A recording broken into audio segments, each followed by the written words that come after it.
Our divine providence, we humble ourselves before you as we praise your holy name and feel your presence in our midst.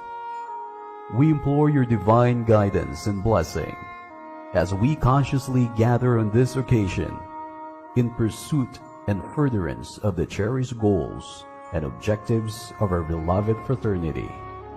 We beseech you, all-powerful God, to enrich our hearts, to enlighten our minds, and to broaden our understanding and compassion to one another as we carry and pursue our goal and objectives not only on this particular occasion, but also on the many of the times our striving and endeavors.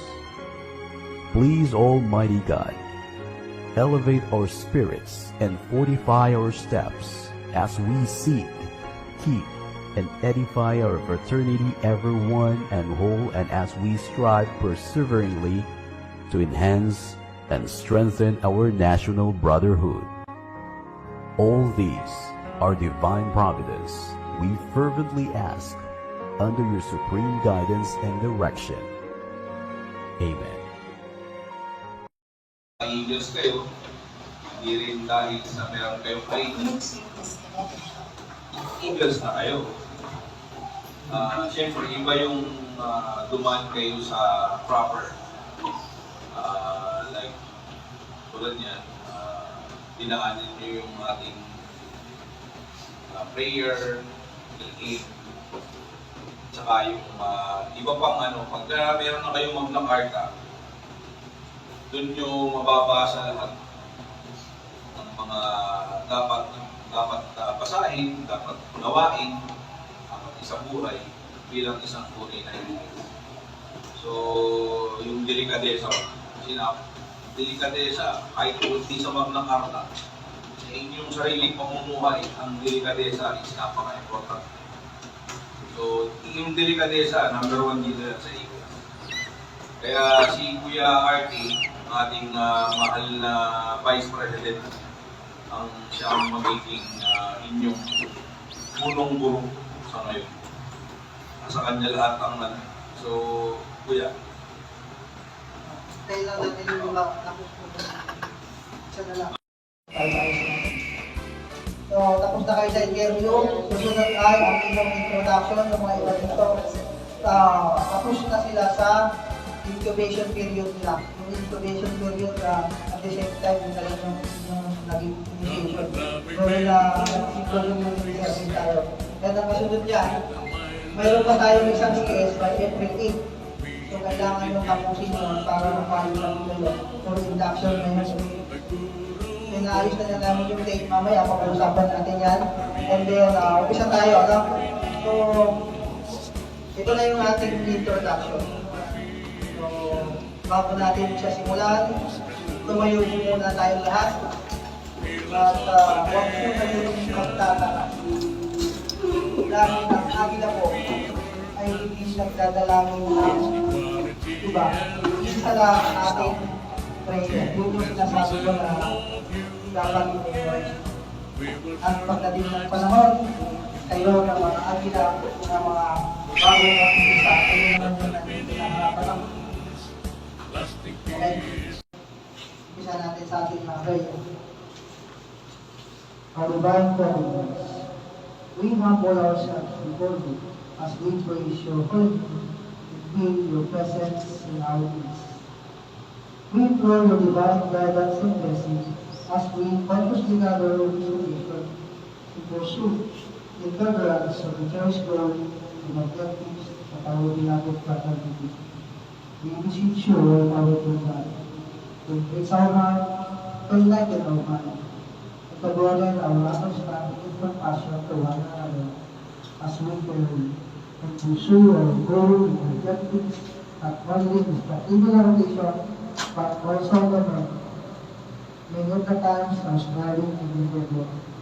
Please, Almighty God, elevate our spirit and fortify our steps as we seek, keep, and edify our fraternity, everyone home, and as we strive persistently to enhance and strengthen our national brotherhood.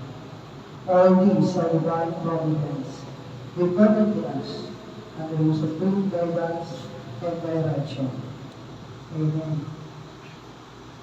So, ngayon po, pumasok sa isang samahan, o sa isang fraternity, dapat alam nyo kung ano yung pinapasok nyo, alam nyo yung history niya, di ba? So, ang pangalan po ng ating samahan ay the Fraternal Order of Eagles, Philippine Eagles. So, ano ba ang history ng Agila? So, ito na. In May 1979, mayroong 6 or 7 person na nag-meeting sa Aberdeen Port. And sila ay mga miyembro, lahat sila ay mga miyembro ng Lions Club International. So, yung meeting na yun ay parang nagpunta lang sila. Alam mo yung mga parang may mga nilalaki. Tawag lang ng art. Tapos, puro mga hinaing sa kanilang club. Yung parang nag-aaklas. So, yun ang unang kanilang community, no? Sa Aberdeen Port. And then, nasundan yan na yung 6 to 7, yung papapangalanan kung sino yun. Dahil siyempre, nag-ibilang sila, di ba? Hindi nilimutan nila. Sino sila. And, nasundan po yung kanilang meeting noong June 28, 1979. So, ito ay naganap sa UP Asian Institute of Tourism. So, mayroon na silang bilang at gumawa na sila, may mga usapan na. Ibig sabihin, para tinuturo na nila yung kanilang agenda. So, nung dumating sila sa point kaya nag-usap-usap, hindi na sila 6 or 7, 13 na sila. So, ang mga pangalan nila, Nilo H. Raimundo, Pedro R. Panero, Celso Mariano, Crisanto Saruca, Rizal Alberto Nolido, Eugenio Llanera, Eleuterio Lumoco, Mel Samson, Lorenzo Tolentino, Mel Diaz, Dominador Ordóñez, Ambrosio Balones, saka si Arturo Coronan. So lahat po yun ay mga miyembro ng Lions Club International. No? So sa kanilang pag-meeting, gusto na nilang buuin yung kanila grupo. So gusto na nilang parang gano'n sa Lions Club. So mayroon silang magkakakilanlan. Ngayon, nag-usap-usap sila, ano ba yung pangalan ng ating club na bubuuin? May nag-suggest, Philippine Tamaraw. Alam niyo ba yung Tamaraw? Isang masakit, mayroon na palang grupo ng Philippine Tamaraw. Sabi ng isang kasama nila, meron ng Philippine Tamaraw. So, naging X yun, di ba? Ang sumunod, may nag-suggest ulit, Philippine Lions Club. Philippine Lions Club. Sabi naman ng isa, Lions Club na nga tayo. Ang pangit ng patakaran nila para magiging anino nila tayo. So, ang pangit naman, di ba? Ang kasunod niyan ay ang Philippine Griffin na tinatawag. Sino yung pamilya sa Griffin? Pamilya ba sa Griffin? Greek mythology na ang itsura niya ay kalahating leon at saka kalahating agila. Kung tayo dito sa Pilipinas, mayroon tayong tikbalang. Yung sabi nila, Greek yun eh. Eh kung tayo kaya ay magkaroon ng Philippine copy niya, Philippine tikbalang, pangit pakinggan, no? So, X na naman. Sumunod niyan ay yung Philippine lakal. Diba? Medyo maganda-ganda, di ba? Yung lakad, ginagamit dyan sa PMA, diba? Medyo mataas ang antas niyan. So, may kaya bang makapag-describe ng lakad? Ang lakad kasi, ano yan eh, yung kategorya niyan sa atin, parang dato, parang raha, ganyan, di ba? So, kayo ay tutulong sa baba, tapos kayo ay ang taas-taas, parang Philippine lakad, medyo parang sumusobra. No? So hanggang sa may nag-suggest ng Philippine Eagle. Bigla silang nag-isip, maganda nga siya, and then sabi nila, pwede ba yung i-research yung Philippine Eagle na yan? So, kailangan nilang i-research muna. So nag-adjourn yung meeting.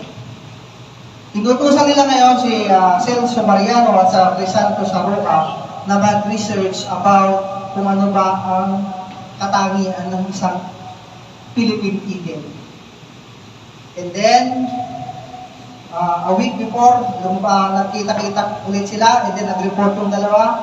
Ang sabi nila, ang eagle daw ay isang dakila, no? Isang marangal, matalas ang mata at ang pakiramdam. Ibig sabihin, nag-iisip talaga. So, napagkasunduan nila, maganda yan. So, napagkasunduan nilang lahat na gawing Philippine Eagles. And dinugtungan na nila the Fraternal Order of Eagles, Philippine Eagles. And, we have chosen our guiding principle, service through strong brotherhood. So, nung June 28, 1979, sinabay na rin nila Declaration of Goals and Objectives. So, mininsahan na nila, yung meeting nila na yun, tinuloy-tuloy nila at ginawa nila ng bylaws. Ngayon, ang una ay ang Eagleism. Eagleism means fraternalism. So, may meron ba ditong fraternity na iba? Nasubukan niyo po bang nagkaroon ng fraternity? Di ba? So, puro mga... Di ba? Walang ano rito, wala bang nakipagbugay? Walang akro. Walang akro, walang 2 skill yun, 2 skill yun, 3 skill yun. Apo, ganun. Ako, nasubukan ko yan, nasubukan ko pinalo. Nung natignan ko yung sakit, tinanggal ko yung piring ko, pumalo rin ako. Ayun, gulo. Gulo yung nangyayari. So, yun. Tayo, ay, parang ganun na. Parang fraternity rin. Pero, iba kasi tayo eh.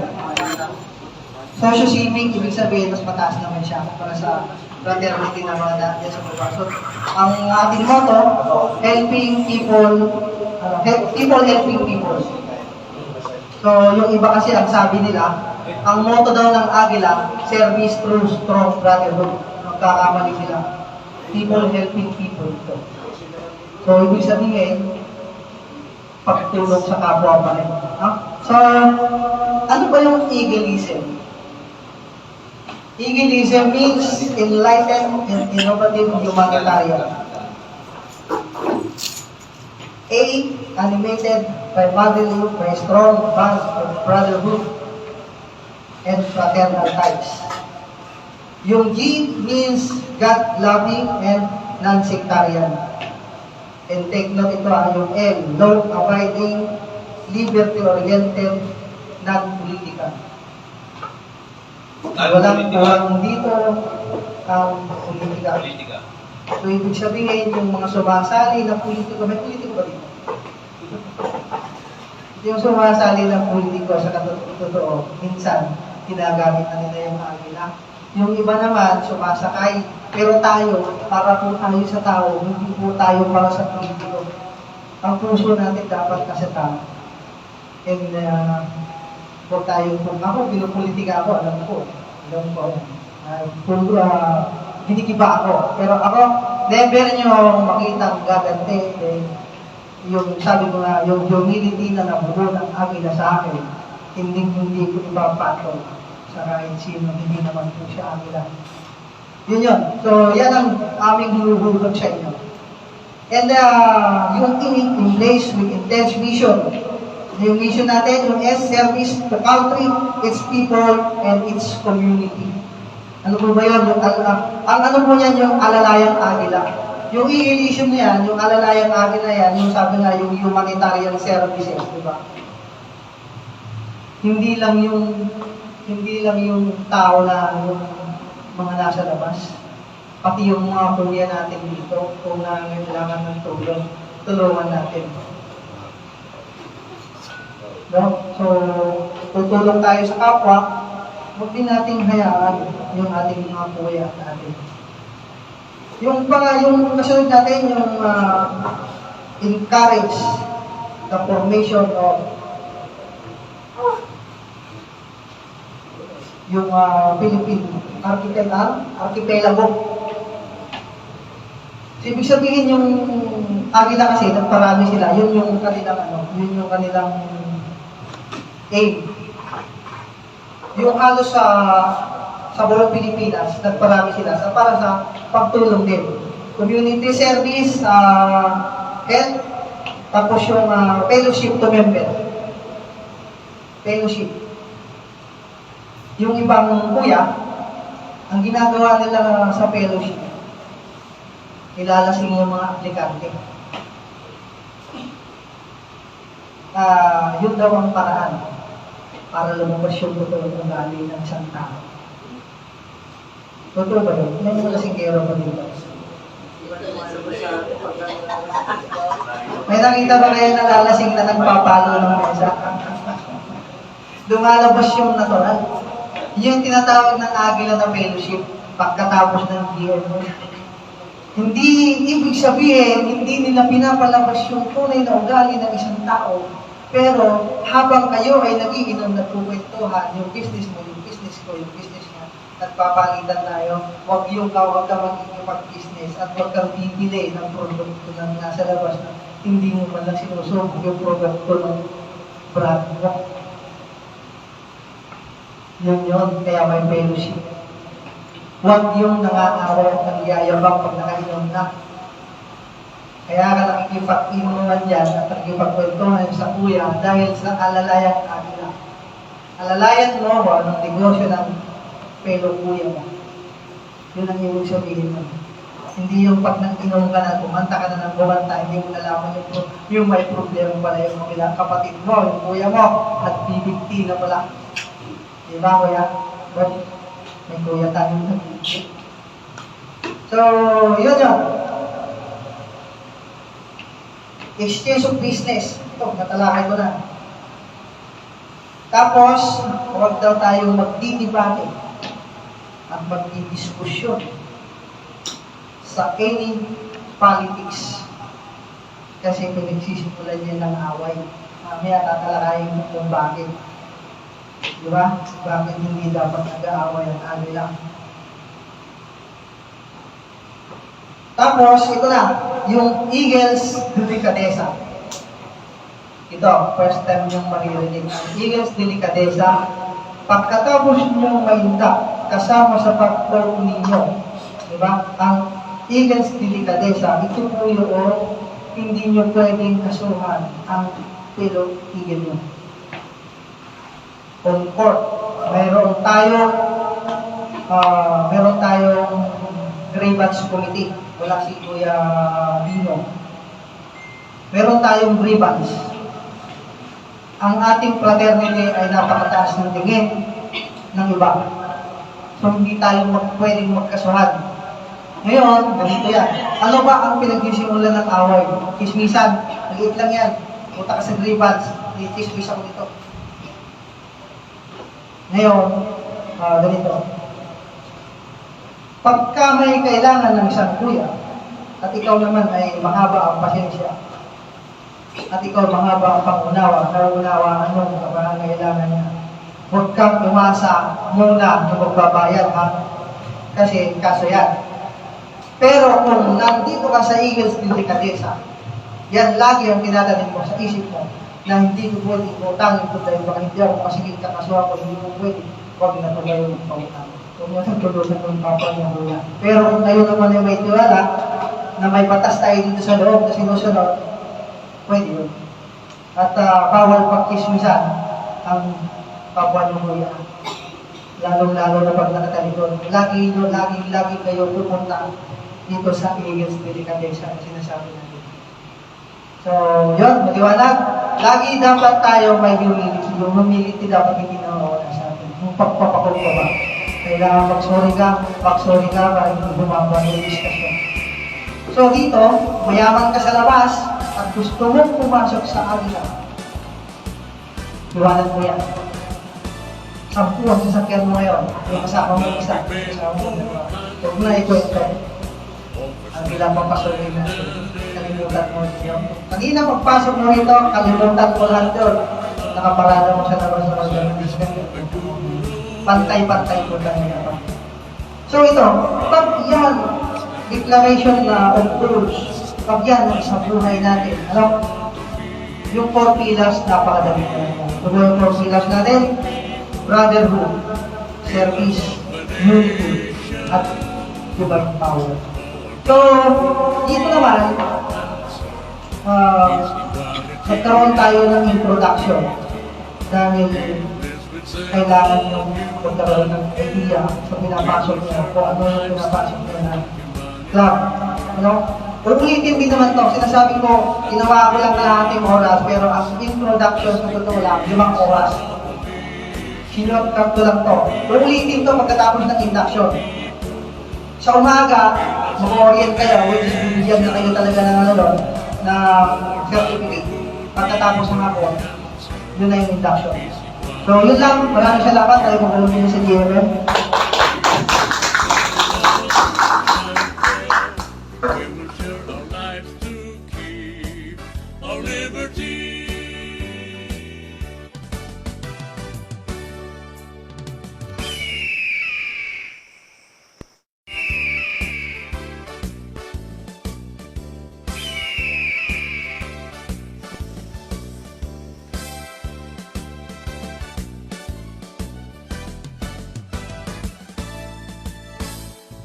God-loving men for country's sake, offer strength and mind and energy. We dedicate fraternal love, service for the good of all humanity.